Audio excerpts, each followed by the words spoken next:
4 లక్షల కోట్లు. ఇప్పుడు ఎంత 49 లక్షల కోట్లు, 47 లక్షలు అనుకోండి. 47 లక్షల కోట్లు ఎంత పెరిగిందండి బడ్జెట్? 30 లక్షల 32 లక్షల కోట్ల రూపాయల బడ్జెట్ మేము పెంచగలిగాం వితిన్ 10 years. ఏ విధంగా సాధ్యమైంది మరి? ఏ విధంగా సాధ్యమైంది? ఎస్, అంత అంటే సంపద పెంచినట్టు ఇప్పుడు బడ్జెట్ ఎట్లా కేటాయిస్తారు? అంత సంపద వస్తాయి కదా, సంపద వస్తేనే కదా అంత కేటాయించేది బడ్జెట్. ఊరికైనా కేటాయిస్తే కాదు కదా, ఊరికే అంకెల్లో నంబర్ పెట్టడానికి కుదరదు కదా అట్లా. సో 14 అప్పుడున్న ఆదాయం ఎంత? భారతదేశం ఆదాయం అంటే 14 లక్షల కోట్ల కొంచెం తక్కువ ఉండొచ్చు, 10 లక్షల కోట్లు ఉండొచ్చు, 4 లక్షల కోట్లు అప్పు ఏదో అడ్జస్ట్మెంట్ చేసుకుండొచ్చు. ఇప్పుడు మన భారతదేశం యొక్క సంపద 32 లక్షల కోట్లు, ఒక 10-18 లక్షల రూపాయలు సేమ్ మళ్ళీ ఏదైనా ఇట్లాంటి మనకు గ్రాంట్స్ కావచ్చు, అప్పులు కావచ్చు, అక్కడ నుంచి తీసుకుని పోయి ఇది ఈ విధంగా బడ్జెట్ చేసింది. అంటే సంపద ఉన్నందుకు పెరిగిందండి, లేకపోతే పెరిగేదా? అదొకటి. మీరు ఇంకొక ప్రశ్న కూడా వేశారు, ఇన్ని అప్పులు చేసి మీరు చేసింది ఏంటి అంటున్నారు. ఇన్ని అప్పులు చేసి శివకుమార్ గారు అడిగారు, ఇన్ని అప్పులు చేసి మీరు ఏం చేసినారు? ఈ దేశంలో ఒక 25 కోట్ల మంది పేదరికం నుంచి బయటపడ్డారా లేదా? అది మేము చెప్పిన నివేదిక కాదు, అంతర్జాతీయ సంస్థలు చెప్పినటువంటి నివేదిక. ఈ దేశంలో దాదాపు సగం మందికి 50 కోట్ల మంది వరకు వాళ్ళకు బ్యాంక్ అకౌంట్లు ఉండేవి కాదు. మరి ప్రభుత్వం పంపిస్తున్నటువంటి ఈ సంక్షేమ పథకాలకు సంబంధించినటువంటి డబ్బు ఎక్కడ వేసేవారు? వాళ్ళ జేబుల్లోకి ఎట్లా వెళ్ళేది కాదు. అంత రాజీవ్ గాంధీ గారు చెప్పారు కదా, ₹1 పంపిస్తే 15 పైసలు కూడా రీచ్ అయ్యేది. కానీ మేము వచ్చిన తర్వాత ఈ 50 కోట్ల మందికి బ్యాంక్ అకౌంట్లు ఓపెన్ చేసాము. ప్రతి ఒక్క ప్రభుత్వ పథకానికి సంబంధించినటువంటి డబ్బు డైరెక్ట్గా వాళ్ళ బ్యాంక్ అకౌంట్లో వెళ్ళేటట్టు చూసాం. ఇక్కడ కూడా మధ్యలో దళారీ వ్యవస్థ లేకుండా, ఇక్కడ కూడా ఎటువంటి అవినీతి జరగకుండా మేము చేయగలిగాం. ప్రతి ఇంటికి మేము ట్యాప్ జల్సే జీవన్ నల్సే జల్ అనే ఒక పథకాన్ని మేము ప్రవేశపెట్టి ప్రతి ఇంటికి మేము నల్సే నీళ్ళు ఇస్తున్నాం, నల్ల నీళ్ళు ఇస్తున్నాం. ప్రతి ఇంటికి గ్యాస్ సిలిండర్ ఇస్తున్నాం. ప్రతి ఇంటి ముందు మేము శౌచాలయం కట్టాం. ప్రతి మహిళకి వాళ్ళ యొక్క కష్టాల నుంచి బయటపడేయడానికి అనేక పథకాలు ప్రవేశపెట్టాం. దాని తర్వాత బేటీ పడావో ఇటువంటి అంటే ఇవన్నీ కూడా ఇదంతా ఒకేస్తండి. ఇదంతా ఓన్లీ సంక్షేమం గురించి సంబంధించినదే నేను చెప్తున్నాను. ఇంకా ఇన్ఫ్రాస్ట్రక్చర్, దేశంలో ఇన్ఫ్రాస్ట్రక్చర్ చూడండి, 90,000 కిలోమీటర్ల నేషనల్ హైవేస్ డెవలప్ చేసాము. పర్ డే మేము 35 కిలోమీటర్లు పర్ డే 35 కిలోమీటర్ల కంటే ఎక్కువ యావరేజ్ గా. బడ్జెట్ ఎందుకు అంటే ఇంత అప్పు ఎందుకు చేశారని చెప్పేదానికి నేను ఇవన్నీ కూడా చెప్పాల్సి వస్తుంది. ఇంకో ప్రశ్న, కొన్ని ప్రశ్నలు నేనంటే ఇంతకుముందు నాగార్జున గారు మాట్లాడిన దానికి నేను బీజేపీ ప్రభుత్వాలను కొల్లగొడుతుంది. వాజ్పేయి గారు ఉన్నప్పుడు బీజేపీ వేరు, ఇప్పుడున్న వాజ్పేయి గారు ఉన్నప్పుడు బీజేపీ వేరు, ఇప్పుడున్న బీజేపీ వేరు. ఏంటంటే ఒక చిన్న చెప్తాను మీకు. ఈ జనం ఎట్లా, లోకం తీరు ఎట్లా ఉంటుంది అంటే మంచోడిని ఎప్పుడు అనదు, చెడ్డోడిని ఎప్పుడు చెడ్డోడు అనదు. అయితే వాజ్పేయి గారు 98లో వాజ్పేయి గారి ప్రభుత్వం ఒక్క ఓటుతో పడిపోయింది. దాని తర్వాత మేము వచ్చాము. తర్వాత అనేక రకాలైనటువంటి మన అభివృద్ధి కార్యక్రమాలు చేసాం. కార్గిల్ యుద్ధం చేసాం, దాని తర్వాత అణు పరీక్షలు చేసాం, ఇంత డెవలప్మెంట్ చేసాం. ప్రపంచం మొత్తం మీద భారతదేశం యొక్క పేరుని ఒక స్థాయికి తీసుకెళ్ళాం. తర్వాత మరి మంచోడికి మరి ఓటు ఎందుకు వేయలేదండి పార్టీలు?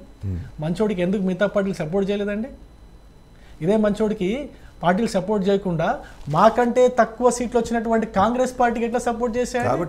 2004లో కొన్ని అది మారాలండి, మారాల్సిందే, ఖచ్చితంగా మారాల్సిందే. 100% చెప్తాను, నేను గట్టిగా చెప్తా. 100% మంచోని ఎప్పుడు మంచోడు అన్నది లోకం, మంచోని చెడ్డోనే చేస్తుంది, చెడ్డోని ఎప్పుడు ఇంకో రకం కూడా చెప్తా. భారతీయ జనతా పార్టీకి ప్రభుత్వాలని నిలబెట్టే స్తోమత లేదనుకున్నారేమో ప్రజలు. ప్రభుత్వాలు నడిపే స్తోమత లేదనుకున్నారేమో ప్రజలు. మేము మారాల్సి వచ్చింది. మారడానికి కారణం ఎవరు? మేము మారడానికి కారణం ఎవరండి? ఒక్క ఓటుతో మా ప్రభుత్వాన్ని కోల్పోయాం. మరి మేము మారకూడదా? 2004లో కాంగ్రెస్ పార్టీ అధికారంలోకి వచ్చింది. ఏమండి నేను చెప్తా, ఇవ్వలేదు. 2004లో మాకు అధికారం ఇవ్వలేదు. 2004లో యూపీఏ గవర్నమెంట్ అధికారం వచ్చింది. దాంట్లో Congress party major stake holder. Congress పార్టీకి మాకంటే సీటు తక్కువ వచ్చినా కూడా యూపీఏలో కాంగ్రెస్ పార్టీ ప్రభుత్వాన్ని ఏర్పాటు చేయగలిగింది. మేము ఏర్పాటు చేయలేకపోయాం. పోనీ కాంగ్రెస్ పార్టీ 2004 నుంచి 2009 వరకు ఏమైనా మంచి చేసిందా? అనేక కుంభకోణాలు జరిగినాయి, అనేక ఉగ్రవాద దాడులు జరిగినాయి, బాంబు దాడులు జరిగినాయి. 2008 ముంబై అటాక్ జరిగింది. అయినప్పటికీ కూడా 2008లో ముంబై అటాక్ జరిగినప్పటికీ కూడా, అన్ని కుంభకోణాలు జరిగినప్పటికీ కూడా, బాంబు దాడులు జరిగినప్పుడు 2009లో మళ్ళీ యూపీకి ఇచ్చారు, మళ్ళీ యూపీకి అధికారం ఇచ్చారు. అప్పుడు మరి మేమేం చేయాలండి? 2009లో యూపీకి అధికారం వచ్చిన తర్వాత 2014లో మళ్ళీ గుర్తుపెట్టుకోండి, 2014లో మాకు అధికారం ఇచ్చారు. ఆ 2009 నుంచి 2014 కాలంలో జరిగింది ఏంటి? అవినీతి పైన అనేక ఉద్యమాలు జరిగినాయి. ఒక రేప్ కేసు సంబంధించినటువంటి అదొక ఉద్యమం జరిగింది. దానికి కారణాలు ఎవరో మీకు తెలుసు, అన్నా హజారే గారు కావచ్చు, వీళ్ళందరూ కావచ్చు. అప్పుడు ఇదే అన్నా హజారేకి సంబంధించినటువంటి కేజ్రీవాల్ గారు, ఆయన టీం ఉన్నటువంటి కేజ్రీవాల్ గారు ఇదే కాంగ్రెస్ పార్టీ పైన అవినీతి పైన కొట్లాడి కాంగ్రెస్ పార్టీ యొక్క అవినీతిని ప్రశ్నించి పెద్ద ఉద్యమం లేపి కాంగ్రెస్ పార్టీని వ్యతిరేకించినటువంటి వ్యక్తి ఇప్పుడు కాంగ్రెస్ పార్టీతో చేతులు గడిపాడు. ఇప్పుడు ప్రజలు మంచోళ్ళు అంటారండి, చెడ్డోళ్ళు అంటారా? ఇప్పుడు ఈ లోకం ఎట్లాంటిదంటే కాటు వేసే పాముకు పాలు పోస్తారు, నీడ తెచ్చే చెట్టు కొన్ని నీళ్ళు కూడా పోయారు. అటువంటిది లోకం. ఇప్పుడు వన్ నేషన్ వన్ ఎలక్షన్కి నిజంగానే మరి పార్టీలన్నీ కూడా కొన్ని విభేదిస్తున్నాయని మరి మాట మాత్రం వాస్తవమే. దాంట్లో కాంగ్రెస్ కూడా ఎక్కువగా ఉంది. సరే, మీరు ఏంటి దీని గురించి ఏ నిర్ణయం తీసుకోబోతున్నారు అంటే మీకు సంబంధించి మీరు ఏ విధంగా వెళ్ళబోతున్నారు దీని గురించి? ఎందుకంటే మీరు కూడా బీఆర్ఎస్ పేరుతోటి సెంట్రల్లో ఏదో చక్రం తిప్పుదాం అనుకున్నారు, కానీ అక్కడ మీరు మీ వల్ల కాలేకపోయింది. ఇది మీరేం చేద్దాం అనుకుంటున్నారు సార్? నేను ఒక విషయం అయితే చెప్పదలుచుకున్నాను. ముందుగా శంకరవల్ల రవికుమార్ గారికి మాత్రం ధన్యవాదాలు చెప్తున్నాను. ఎందుకు ఆయన ఎందుకు చెప్తున్నానంటే దేశ సమగ్రత, దేశ సమైక్యత, మా రైతు చట్టాల వల్ల అవి దెబ్బతిన్నాయి, మా వాళ్ళు తీసుకొచ్చిన చట్టాలు తప్పు అని ఒప్పుకున్నందుకు సంతోషం. నాకు చాలా అది మంచిగా అనిపించింది. ఎందుకంటే అది గొప్ప, ఎందుకంటే వంగి దండాలు పెట్టి క్షమాపణ కోరిరు. అది చాలా, అది కూడా చెప్పిండు కాబట్టి మాకు ఓటు వేయలేదు కాబట్టి మా సిద్ధాంతం ఇప్పుడు మారుతుంది, మాకు వేయరు కాబట్టి మేము మారుతుందని, అది కూడా గొప్పగా. ఎందుకంటే వాజ్పేయి గారి బీజేపీ కాదు మాదని చెప్పేసి చెప్పగలిగిన దమ్మున్న నాయకుడే మా శంకరవల్ల రవికుమార్ గారు. ఎందుకంటే ఎందుకు చెప్తున్నా అంటే ఆ మాట, మా దగ్గర సిద్ధాంతాలు లేవు, ఏమీ లేవు, మా ఇష్టం, మాకు ఓటు వేయకపోతే ఇట్లనే ఉంటాం అని చెప్పగలిగిండు. మాకు అధికారం ఇయ్యలే కదా మీరు, ఇయ్యకపోతే ఇట్లనే ఉంటాం అని చెప్పేసి చెప్పిండు. సంతోషం. నేనేమంటున్నా అంటే లేకపోతే నేనేమంటున్నా, మా సిద్ధాంతాలకు మాత్రం మళ్ళీ చెప్తున్నాను, మా మూల సిద్ధాంతం రాజుగారికి మళ్ళీ మూల సిద్ధాంతం రాలేదు. నేను ఎప్పుడు మధ్యలో మాట్లాడాను, అది మా మూల సిద్ధాంతం, మా పార్టీ యొక్క మూల సిద్ధాంతం. దాన్ని ఎప్పటికీ కూడా పోగొట్టుకునే లేదు. మా చిట్ట చివరి వ్యక్తికి కూడా నేషన్ ఫస్ట్ అనేది వాజ్పేయి గారి సిద్ధాంతం అనేది మా సిద్ధాంతం. దాన్ని ఎప్పుడు వదలలేదు. నేషన్ ఇప్పుడు నేనేమంటున్నా, నేషన్ ఫస్ట్ అనేది వాజ్పేయి గారి సిద్ధాంతం, ఇప్పుడున్నటువంటి మోడీ అమిత్ షా గారి సిద్ధాంతం కాదు. హైదరాబాద్ లో మున్సిపల్ ఎలక్షన్లు ఉన్నా మోడీ గారు వస్తున్నారు. హైదరాబాద్ లో మున్సిపల్ ఎలక్షన్స్ కూడా మోడీ గారు. నేను ఒక మాట చెప్తా, సెకండ్ అంటే వాళ్ళకి ఎంత భయంకరంగా ఉందంటే, భయంకరంగా అంటే ఇక్కడ ఉన్నటువంటి వాళ్ళంతా కూడా జీరో, పార్టీ ఏక కేంద్రంగా, ఏక బిందువుగా, ఒక్కడే హీరో అన్నట్టుగా ప్రొజెక్ట్ చేయదలుచుకున్నారు. ఇక్కడ ఆల్రెడీ ప్రకటించుకున్నారు కదా, వాళ్ళంతటా వాళ్ళు రవీంద్రనాథ్ ఠాగూర్ అనుకుంటారు, వాళ్ళంతా వాళ్ళు గడ్డం పెంచుకుంటారు, ఏదైనా అనుకుంటారు. I don't want to go any personal this things. అయితే నేనేమంటున్నానంటే, ఒకటి రెండు విషయాలు చెప్పాలి, మనం కరెక్ట్ గా చెప్పాలి. దీని వల్ల లాభం ఇది అని భారతీయ జనతా పార్టీ చెప్పలేకపోతే, నేనేమంటున్నా, జమినీ ఎన్నికలు తీసుకొస్తే ఇగో ఇది ఒకటి లాభం, రెండు ఇది ప్రజలకు లాభం, మూడు ఇది లాభం. నేనేమన్నా, మీరు చెప్తున్నటువంటి కేంద్ర ప్రభుత్వంలో నేషనల్ మీడియాలో మీకు వంత పాడే కొన్ని మీడియాలో ఈరోజు మాట్లాడుతుంటే నేను నేషనల్ మీడియా స్క్రోలింగ్స్ కొన్ని నేను తీసుకుంటూ వస్తున్నా. ఓ పాపం మాజీ ఆయన ఐఏఎస్ అధికారితో రిక్వెస్ట్ చేస్తే ఆయన ఇచ్చిండు, నాకు వస్తా మాట్లాడినా, ఏం సార్ పరిస్థితి, మీరు ఎలక్షన్ కమిషనర్గా కూడా పనిచేసిరు, వాళ్ళకు చేసిరు ఏందని అంటే, ఇవన్నీ ట్రాష్ అండి, ఇవన్నీ ట్రాష్. ఎప్పుడైతే మోడీ గారి మసగ బారిపోతుందో ఆయన ప్రతిష్ట, ఇలాంటి స్టంట్స్లలో చాలా దిట్టా మోడీ గారు. ఎట్లా సార్ అని నేను అడిగిన, ఎట్లా సార్ అని అంటే నేను కూడా చెప్పిన, ఇట్లా కదా సార్, అన్ని రాష్ట్రాల్లో అసెంబ్లీ ఎన్నికలను తుడుచుకోపెట్టుకోపోతుంది, పార్లమెంట్ ఎలక్షన్లు లేస్తుందంటే, ఎప్పుడు భారతదేశ ప్రజలు దేశం గురించి ఆలోచించేటప్పుడు కొంత మెరుగ్గా ఉన్న దేశం కాబట్టి ప్రాంతీయ పార్టీలు అవసరం లేదు, వీళ్ళకేం సంబంధం అని ఆలోచిస్తారు ప్రజలు. ఎప్పుడు కూడా దేశానికి సంబంధించింది మోడీ కానీ రాహుల్ గాంధీ గారు అనే బేరీజు వేసుకుంటారు. రాష్ట్రాల వరకు వచ్చే వరకు రాష్ట్రంలో ఎవడు మాకు మంచిగా చూస్తాడు, ఏ సంక్షేమ కార్యక్రమం వస్తుంది, రైతులకు ఎవడేం చేస్తారు, దేశంలో శాంతి భద్రతలు ఎట్లా ఉన్నాయి, దేశంలో మంచిగా ఎవరు చూసుకుంటారు, పాలన ఎట్లా ఉంటుంది, మా కుటుంబం చల్లగా ఎట్లా ఉంటుంది, రాష్ట్రంలో ఉన్నటువంటి ఆర్థిక అభివృద్ధి ఎట్లా జరుగుతుంది, ఐటీ ఎట్లా డెవలప్ అవుతుంది అని ఆలోచిస్తారు. దేశం అనే వరకు కూడా దేశం యొక్క విదేశాంగ విధానం చూస్తారు, దేశం మంచితనం చూస్తారు, దేశం ఇతర దేశాలతోటి పోల్చుకుంటారు, అప్పుడు ఆయన గుర్తొస్తారు. అందుకొరకు మన ఓటు పర్సెంటేజ్ తగ్గిపోతుంది అని చెప్పేసి మాట్లాడారు. అది నిజం, ట్రూ అది. అయితే నేనేమంటున్నా అంటే, గౌరవ పెద్దలు ఏం మాట్లాడతారంటే, 6 నెలల ఎలక్షన్ మొత్తం కంప్లీట్ చేసుకోవాలి, మిగతా 4 సంవత్సరాలు ఎందుకు మరి 20 సంవత్సరాలకు పెట్టుకుందాం ఎలక్షన్ ఒకసారి, సౌదీ అరేబియాలో పెట్టుకున్నట్టుగా. 20 సంవత్సరాలను పెట్టుకుందాం. సౌదీ అరేబియాలో 20 సంవత్సరాలకు వాళ్ళ ముత్తాతలు తాతలు వాళ్ళే ఏలుతున్నారు. ఇంకెందుకు మరి ఖర్చు తగ్గిపోతుంది. మనకంటూ రాజ్యాంగం ఉంది కదా, మనకంటూ ఒక రాజ్యాంగం ఉంది కదా, మనకంటూ కొన్ని విధి విధానాలు ఉన్నాయి. సీనియర్ జర్నలిస్ట్ గా చాలా గొప్ప ప్రశ్న దాన్ని ఉల్లంఘించలేం కదా. నేను అదే అంటున్నా, 356 తీసేస్తారా?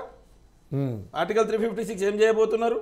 ఎందుకు పెట్టిర్రు మరి? అది నీవు భారతదేశంలో ఒక రాష్ట్రంలో అత్యాయిక పరిస్థితులు ఏర్పడ్డప్పుడు ఒక రాష్ట్రంలో రాష్ట్రపతి పాలన విధించడానికి, లేకపోతే మీరు అక్కడ ఉన్నటువంటి అధికారాలు కేంద్రం తీసుకొని కేంద్రం గుత్తాధిపత్యం చేద్దామనుకుంటున్న రాష్ట్రాలపైన, ఒక రాష్ట్రం ప్రజల చేత ఎన్నుకోబడినటువంటి రాష్ట్రాలను కూలగొట్టే అధికారం ఏ రాజ్యాంగ అధికారం ఇచ్చింది? అంటే మిమ్మల్ని తప్పు పెట్టట్లేదు సార్. అంటే ఆయన ఏంటంటే ఒక అభివృద్ధి పదంగా ఇలా దృష్టిలో చెప్పారు. ఆయన ఒక 6 నెలలు కంప్లీట్ చేసుకుంటే మిగతా అభివృద్ధికి సంక్షేమానికి ముందు తీసుకెళ్ళాలంటే అమెరికాలో నేను అమెరికా తీసుకున్నా, ఇజ్రాయెల్ తీసుకున్నా, ఇదే పక్కన ఉన్నటువంటి దేశాలు తీసుకున్నా, ఏషియా దేశాలలో తీసుకున్నా, ఎక్కడ తీసుకున్నా 4 సంవత్సరాలకు కొన్ని దేశాలు ఎలక్షన్స్ జరుగుతా ఉన్నాయి. మరి అప్పుడు ఎందుకు ఇప్పుడు మన దగ్గర 5 సంవత్సరాల ఎలక్షన్, మరి 4 సంవత్సరాలను 6 సార్లు ఎలక్షన్స్ వస్తున్నాయి. 4 ఏళ్ళు ప్రెసిడెన్షియల్ ఎలక్షన్స్ వస్తాయి, గవర్నర్ ఎలక్షన్స్ వస్తాయి, అక్కడ ఉన్నటువంటి పార్లమెంట్ ఎలక్షన్స్ వస్తా ఉన్నాయి. నేనేమంటున్నా, నేను వీళ్ళ మూల సిద్ధాంతం మన భారతదేశం వేరే కదా, నాగార్జున గారికి ఒకటి చెప్తున్నా. నేనేమంటున్నా అంటే మీరు చేయండి సబ్మిషన్, నేను ఇది క్లోజ్ చేసిన తర్వాత సబ్మిషన్ చేయండి, ఐ విల్ డిబేట్ దట్.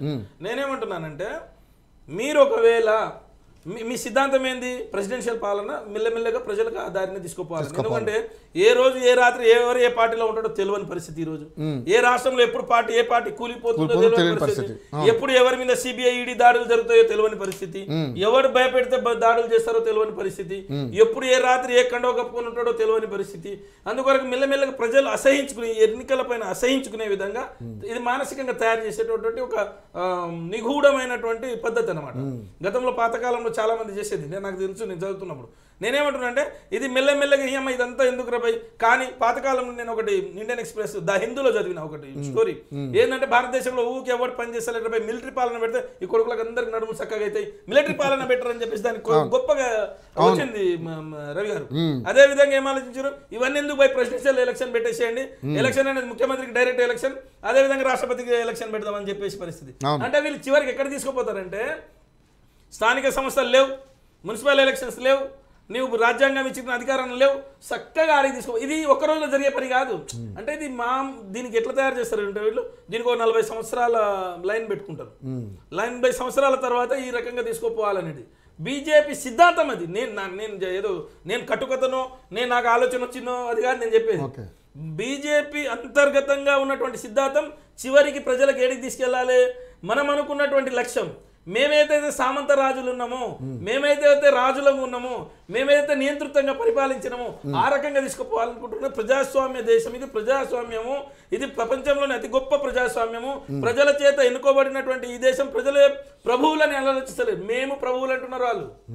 ప్రజలు ప్రభువులు కాదు, మేము ప్రభువులు అంటే. నేను ఎందుకంటున్నా, జమిలీ ఎన్నికలు నువ్వు నిజంగా వచ్చే వరకే, నువ్వు వచ్చిన మోడీ గారికి అదే సంవత్సరంలో ఎందుకు చేయలేదు 2014లో? నేను ఇంకో విషయం చెప్తా, చాలా చెప్పేసి వీళ్ళు. నేనేమంటున్నా అంటే ఓన్లీ జమిలీ ఎన్నికల నుంచే మాట్లాడుతున్నా. అప్ అంటున్నారు, సప్ అంటున్నారు, అమెరికా అంటున్నారు. సార్ నేను ఒక్క విషయం చెప్తున్నా, అమెరికా విషయంలో ఒక మాట మాట్లాడుతున్నాం. 2014 సెప్టెంబర్ 17 నాడు ఇదే ఈ తెలంగాణ ప్రాంతంలో విమోచన దినోత్సవం కంటే 2 రోజుల ముందు ఏం మాట్లాడిండు మోడీ గారు అంటే, గుజరాత్ లో గార్బాలో మాట్లాడిండు. ఏమని మాట్లాడిండంటే, భారతదేశం యొక్క ఎకానమీ చూస్తే బాధ అనిపిస్తుంది, భారతదేశంలోని ఎకానమీ చాలా ఘోరంగా దెబ్బతిన్నది, అసలు మన్మోహన్ సింగ్ నువ్వు ప్రధానివా, నువ్వు దిష్టి బొమ్మవా? ఏమని చెప్పిండంటే, నా డాలరు, నా భారతదేశానికి అమెరికా డాలర్ పోల్చుకుంటే ఈ డాలరు శవపేటిక దగ్గర ఉంది, మర్చ్యూరీలో ఉంది అన్నాడు. నేను నిజంగా అనుకున్నా, అమ్మా బలమైన నాయకుడు, నాకు కూడా ఇష్టం ఉండే మోడీ గారు అప్పుడు.